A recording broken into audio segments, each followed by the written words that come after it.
tunacheza na kile kiwango ambacho pakali tunavyopembua, baada kutoa ile sadaka ambayo moyo wako kupa kupenda, ile nota ambayo inakupa kupenda, halafu nachambua ile nota ambayo unaona moyo wako ni kada kutoa, basi apandacho mtu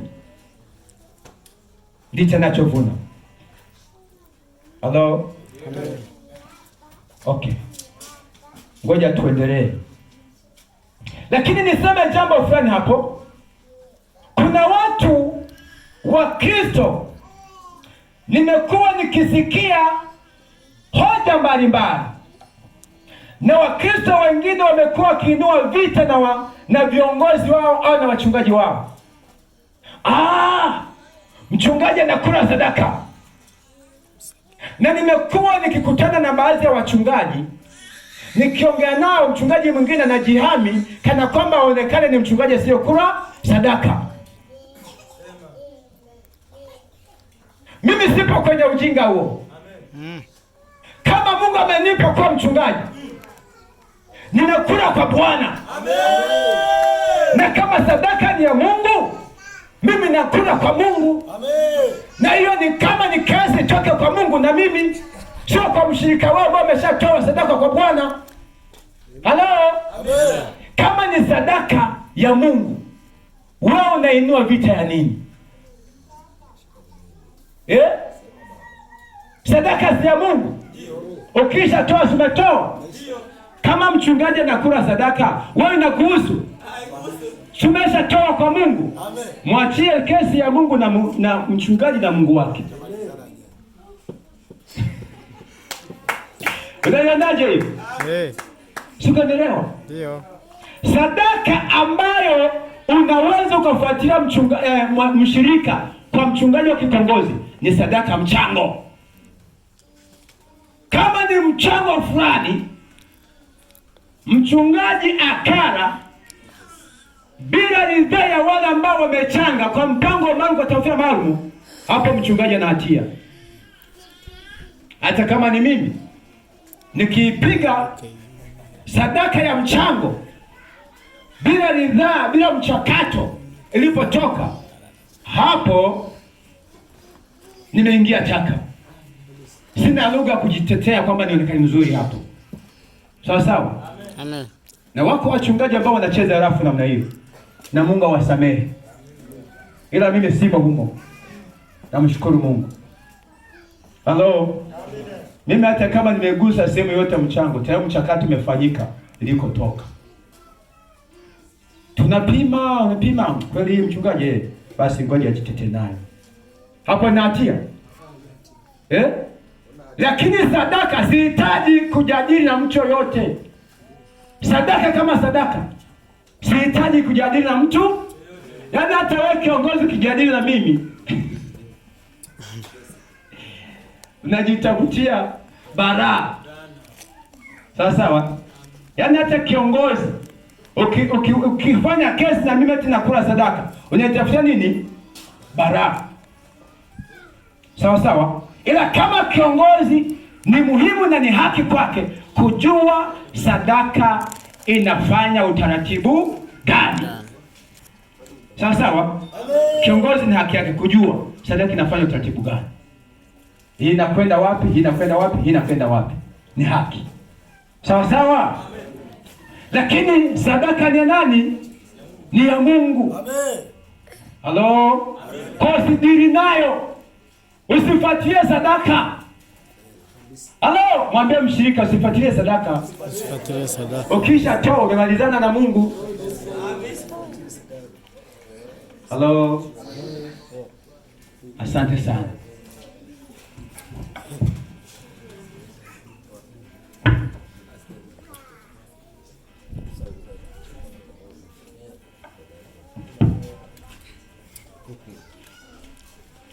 Tafuta ndoo ya maji niweke hapa ni mwagi. Yesu asifiwe sana. Ngoja nikwambie, kama sadaka ambavyo ni ya Mungu, hutakiwe utowe kwa upungufu. Halo, kama sadaka ni ya Mungu, hutakiwi utoe kwa upungufu au kilicho dhaifu. Mungu anasema lete sadaka ambayo moyo wako unakupa kupenda. Ila sadaka ambayo unaipenda ndiyo ambayo unatakiwa uitoe.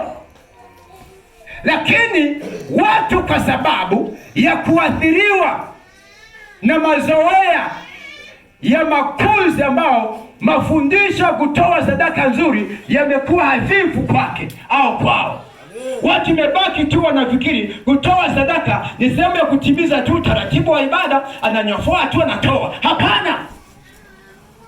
Na kwa sababu ya mtazamo sio sahihi na misingi sio sahihi, watu wanatoa sadaka dhaifu, sadaka pungufu, na sadaka virema, na sadaka isiyo safi. Isiyo safi kivipi? Unakuta mtu ameiba analeta sadaka nyumbani mwa Bwana. Hiyo ni sadaka chafu. Mtu ameenda kudanga analeta sadaka kwa Bwana. Hiyo ni sadaka chafu. Mtu ana noti safi, anaangalia iliyo choka analeta madhabahuni pa Bwana. Hiyo ni sadaka chafu. Kirema. Mungu atusaidie sana. Halo.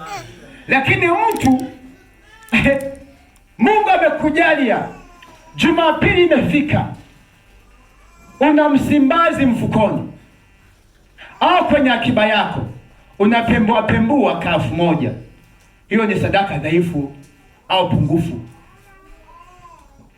Toa sadaka ambayo Mungu anayoiona kwamba hakika imetoka kwa ukamilifu. Sasa ngoja nikwambie, hata katika miongoni mwa wana wa Israeli walipitiwa mambo kama hayo ya kutoa sadaka dhaifu na pungufu isiyostahiki. Mwambie mwenzako, sadaka pungufu haikubaliki kwa Mungu. Mwambie sadaka pungufu haikubaliki kwa Mungu. Wewe unakumwambia? Mwambie mwenzako, sadaka pungufu haikubaliki kwa Mungu. Sadaka chafu haikubaliki kwa Mungu. Haikubaliki kwa Mungu. Halo. Na sadaka pungufu ni kumibia nani? Mungu. Wewe Mungu amekubariki, badala ya kutoa 10,000 unatoa 1,000. Unamwibia Mungu. Mungu sana amekubariki, amekupa laki, amekupa 50,000, amekupa 200,000, amekupa 1,500,000 na zaidi na zaidi. Si hivyo tu, amekulinda, amekutunza, amekuepusha na ajali. Badala kumpa Mungu sadaka hata 10,000 ile ambayo moyo wako ukiangalia unapenda, unapembua 1,000. Mungu akiangalia kwenye stahiki, anaona umemwibia stahiki yake. Mungu atusaidie sana. Amen. Malaki 3:8. Malaki 3:8.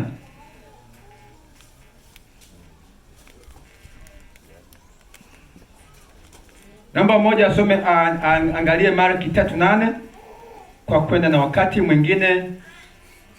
Huyo wa Malaki 3:8 utasoma na Malaki 1:13 na 14. Malaki 3:8 nasema, Je, mwanadamu atamwibia Mungu? Lakini ninyi mnaniibia mimi. Lakini ninyi mwasema, tumekuibia kwa namna gani? Mumeniibia zaka na dhabihu. Mstari wa sura ya kwanza 13 na 14. Malaki 1:13-14.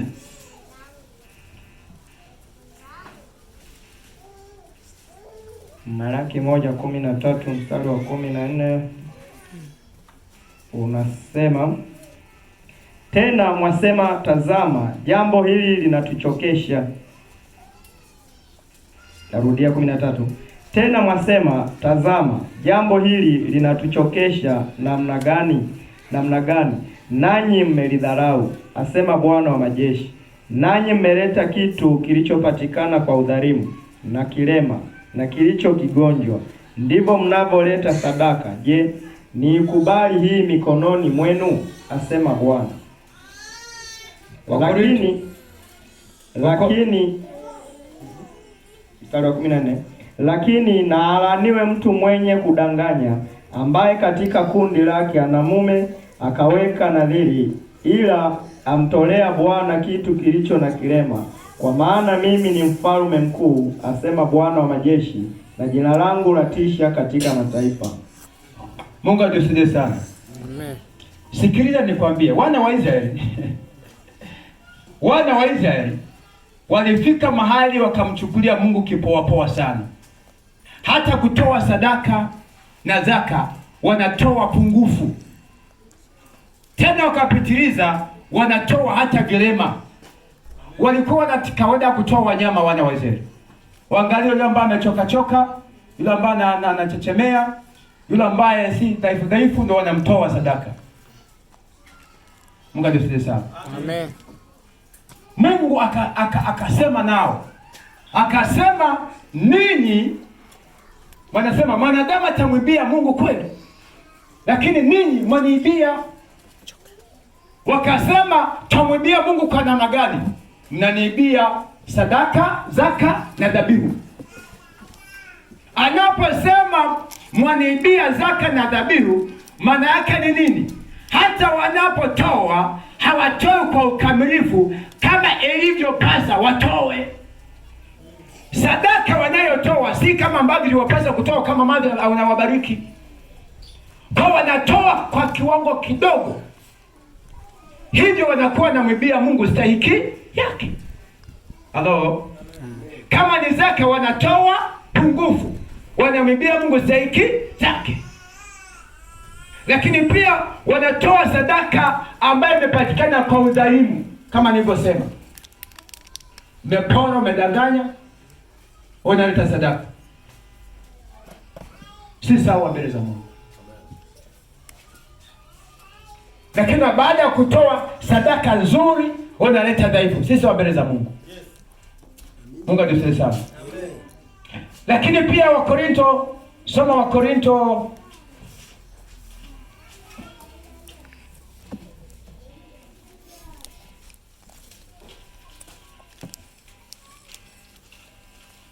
Wakorinto wa pili 9 mstari wa 5 na 6. Wakorinto wa pili 9 mstari wa 5 na 6. Wakorinto wa pili 9 mstari wa 5 na wa 6. Tutasoma katika jina la Yesu.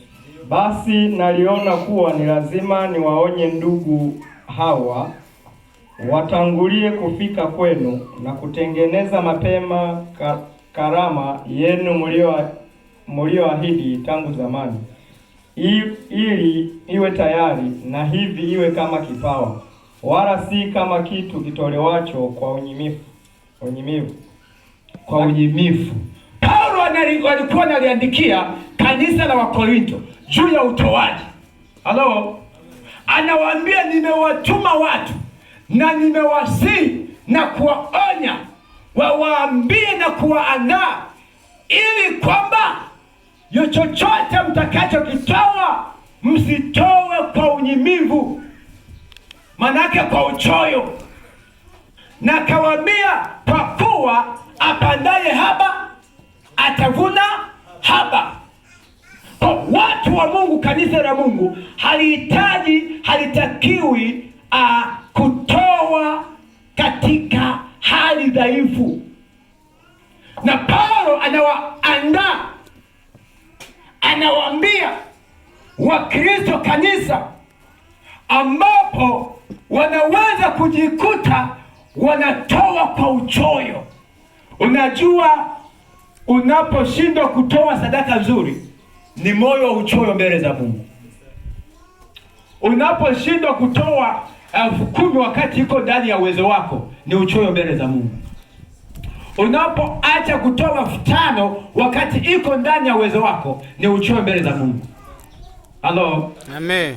Sikiliza, na kiwango cha kanisa hili, kiwango kama unanielewa na kama unamwelewa Mungu, kiwango tunachotembelea kanisa sio kiwango cha kutoa 1,000, sio kiwango cha kutoa 2,000.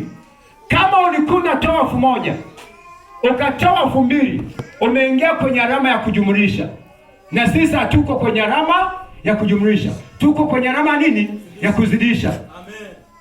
Halo? Maana kwamba nataka uvuke hapo, toa kwa kiwango ambacho Mungu amekubariki. Halo? Kiwango cha alama ya kuzidisha. Vile 1,000 vive kwenye vyombo vya sadaka. Amen.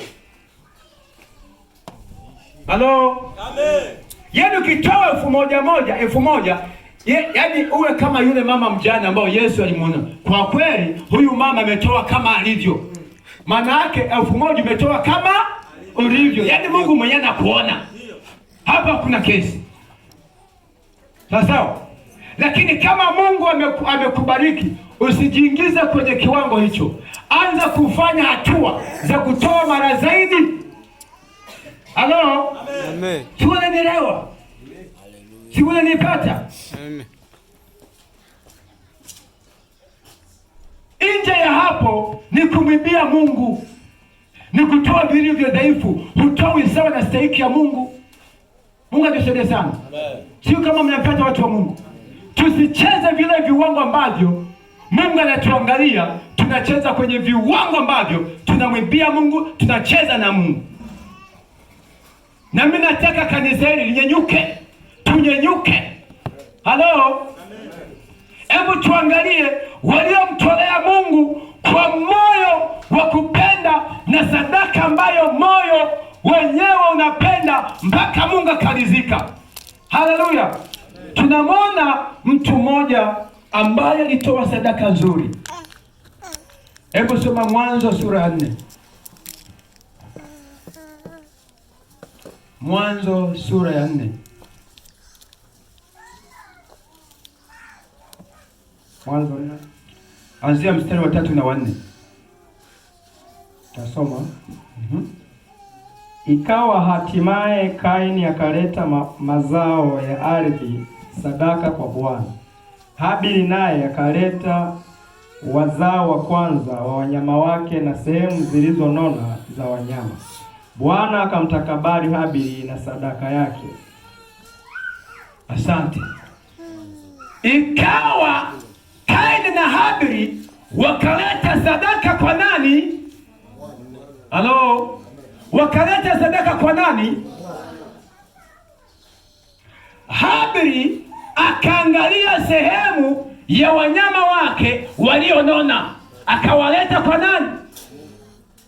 Habili alikuwa mfugaji, kila mmoja na ofisi yake na kazi yake, si ndio?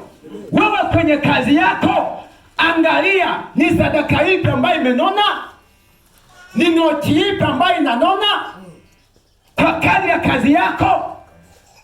Habili akaangalia sadaka iliyonona akaileta kwa Bwana. Kaini hata sadaka yake haitajwi. Ukifuatilia habari za Kaini zinaonyesha alitoa kwa moyo usiomwamini Mungu, usio mkunjufu. Halo? Hata sadaka yake haisemwi na hata ikubariki. Lakini Habili akatoa sadaka kwa moyo wa kupenda na kaangalia sadaka ambayo imenona, sadaka ambayo hata moyo wake unampa kupenda, sadaka ambaye ile sadaka ambayo yani inagusa moyo, kama ambavyo najua noti ya 10,000 eti inagusa moyo hata rangi yako ukiangalia inagusa moyo eti. Ile ndio inatakiwa ibebe ipeleke kwenye kitunga cha sadaka. Halo?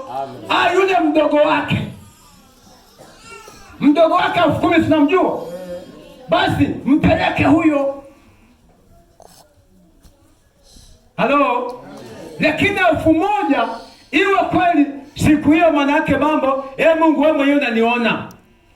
Unakuja unaimba, wanijua vema Bwana, wanijua vema Bwana, ndivyo kama nilivyo, nibariki katika hatua hii. Amen. Na Mungu akikuangalia ndivyo.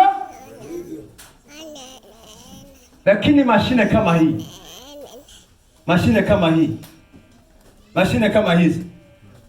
kama hizi zinapambana, Mungu anazibariki.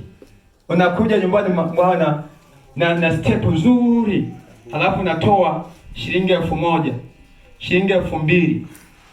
Inalingana na jinsi Mungu amekubariki kweli? Inalingana? Si kweli. Angalia noti ambayo imenona kwenye kazi yako, kwenye mavuno yako ya kazi. Angalia sadaka ambayo imenona, ambayo na moyo wako kupa kupenda. Ipeleke hiyo, Mungu wangu na kushukuru, natoa sehemu ya kazi yangu, natoa sadaka nzuri. Haleluya. Bwana Yesu asifiwe sana.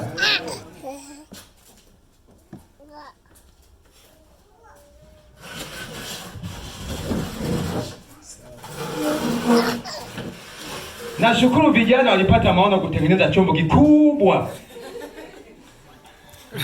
sana. Lakini kinachoingia kinalingana na chombo?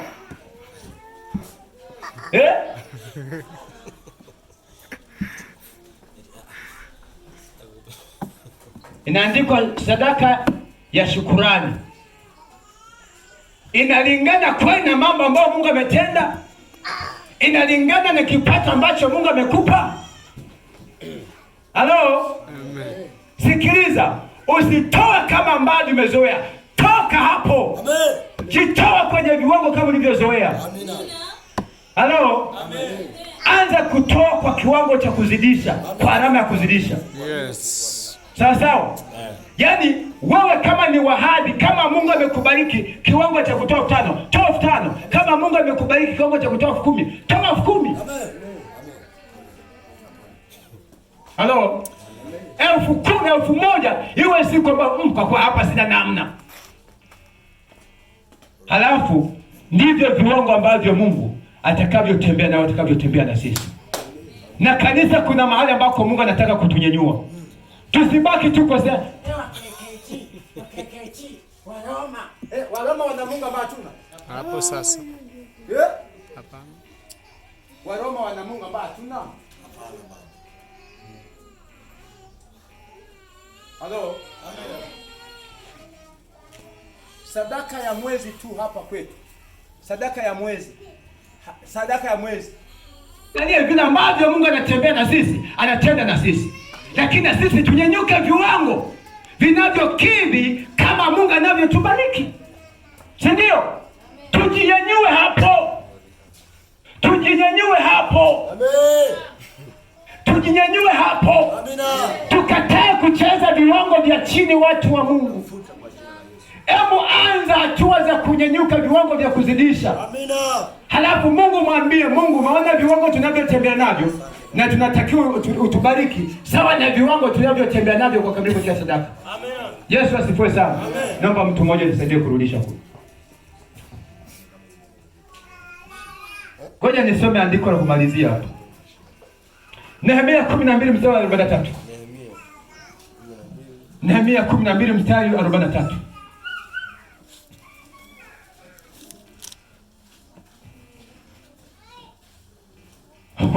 Wale baada ya watu kumfurahia Mungu wanatoa kwa kiwango gani? Amina.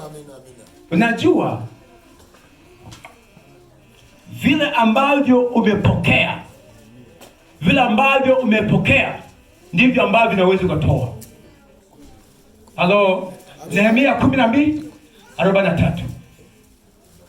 Na nataka watu wa Mungu, kanisa hili, Mungu vile ambavyo tunambeba, vile ambavyo tunamuona, mtazamo wetu juu ya Mungu iwe kwa kiwango kikubwa katika utendaji wetu na utoaji wetu wa sadaka. Amina. Na sadaka hiyo nizungumze kwa kila aina zote za sadaka. Yesu asifiwe sana. Amen. Kwenye michango, hata kama hatujafikia malengo, hatuko vibaya. Lakini kwenye sadaka hii ambayo tunaita shukrani, Mungu anataka aone tukitembea kwenye viwango vingine. Kwenye zaka, Mungu anataka tuone tukitembea viwango vingine. Kanisa hili sio kanisa kujikunyata kunyata. Sio wa level hiyo.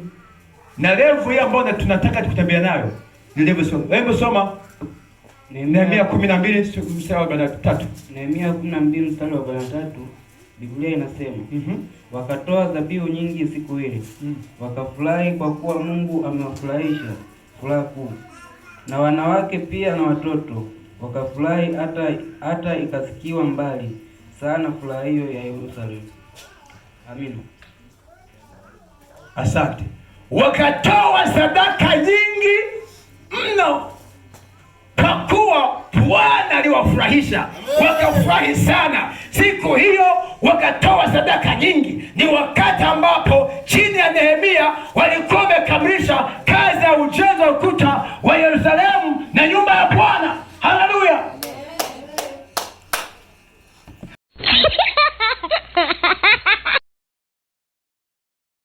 Alo wewe, Kalumna Library, jipatie huduma zifuatazo. Tunauza simu, redio, flash,